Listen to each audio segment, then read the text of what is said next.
ফিজাস রান্নাঘরে সকলকে স্বাগত জানাই। আজকে একটা দুর্দান্ত স্বাদের স্ন্যাক্স রেসিপি নিয়ে আপনাদের সামনে হাজির হয়েছি। আজকে দেখাবো পোটাটো ওয়েজেস। এই পোটাটো ওয়েজেস করবার জন্য আমি এখানে দুটো আলু নিয়েছি বড় সাইজের, আর আলুগুলোকে এখন কেমন ভাবে কাটবো সেটা একটু ভালো করে আপনারা দেখে নিন। প্রথমে আমি আলুটাকে দু টুকরো করে ফেললাম। এইবার এক টুকরোকে নিয়ে আরো তার মধ্যে 4টে পিস করে নিচ্ছি। আপনারা দেখলে ভালো করে বুঝতে পেরে যাবেন যে আমি আলুগুলোকে কেমন ভাবে কাটলাম। তো আপনারাও যদি চান তো এইভাবে কাটতে পারেন বা আপনাদের পছন্দ অনুযায়ী কাটতে পারেন।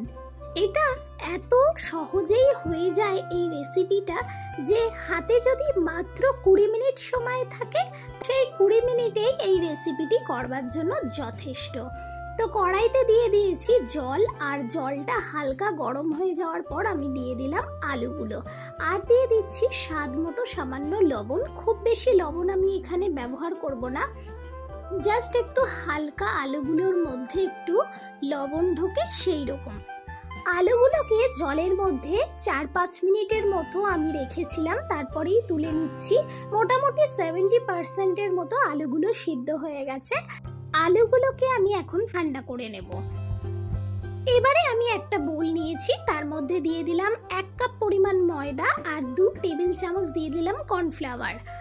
দিয়ে দিলাম 1 টিস্পুন গোলমরিচ গুঁড়ো, 1 টিস্পুন চাট মশলা, আর 1 টিস্পুনের মতো দিয়ে দিলাম চিলি ফ্লেক্স, আর দিয়ে দিলাম অরিগ্যানো।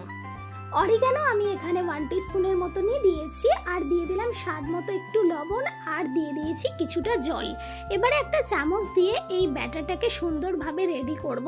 ব্যাটারটা একেবারেই পাতলা করব না, একটু ঘনই করব ব্যাটারটাকে। তো এখানে আমি একটা সুন্দর ব্যাটার রেডি করে ফেলেছি। ফ্যানের তলা থেকে নিয়ে চলে এসেছি। ফ্যানের তলায় দিতে আলুগুলো অনেকটাই ড্রাই হয়ে গেছে, মানে যে জল ভাবটা ছিল সেগুলো শুকিয়ে গেছে। এখন আমি এর উপরে দিয়ে দিলাম কর্নফ্লাওয়ার, কারণ কর্নফ্লাওয়ারটা দিয়ে দিলে তাহলে কোটিংটা খুব ভালো করে লাগবে আলুগুলোর গায়ে।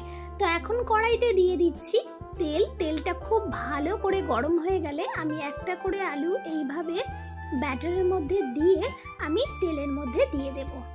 এটা কিন্তু একেবারে অল্প সময় লাগে, একদম বেশি সময় লাগে না। আপনাদের কাছে অনুরোধ করব, আপনাদের বাড়িতে যদি কোনো গেস্ট চলে আসে তাহলে কিন্তু আপনারা চটপট এই রেসিপিটি করে খাওয়াতে পারেন, আর আশা করছি সকলের খুব ভালো লাগবে।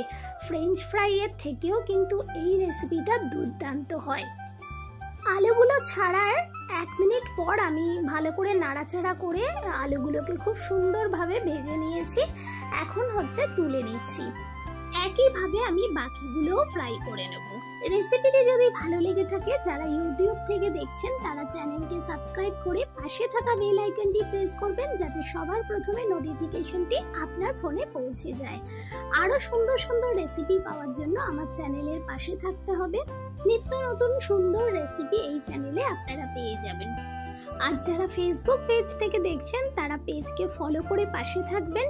আর এই রেসিপি কেমন হলো অবশ্যই কিন্তু আপনারা কমেন্ট করে জানাতে ভুলবেন না। এই স্ন্যাক্স রেসিপিটির সঙ্গে অবশ্যই কিন্তু একটু টমেটো কেচাপ রাখবেন, তাহলে দারুণ জমে যাবে। আশা করছি আপনারাও কোনো এক বিকেলে এটা বানিয়ে খাবেন, আর আমাকে অবশ্যই কমেন্ট করে জানাবেন।